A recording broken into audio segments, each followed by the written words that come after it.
Бүгінерге намылуғын кенегер үс сылыста тағырылы бұд Светоч здание земли намскай ден аттамыд саңа кенеге сұрақтан еті болды.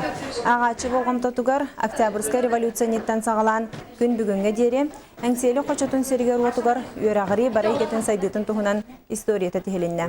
Соның кенеге аптарынан өрсылларға үйрағыры музейгер үлеләбіт қамнабыд Акулина Полякова болла.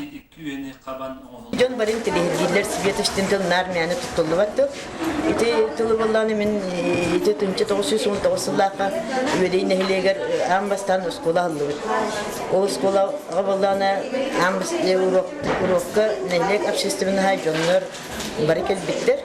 Оны ақтық үйбіттер. Үйерінен мүфттер кәнді. Ол ақтаға тұн үйерек ақылды бұтығыр бары үйбіттер бұттар. Оны бітігер манның әтелігер. Итак, закрепился маленький светоч знаний в одном из глухих углов Намской волости. Дай Бог укрепить и свести.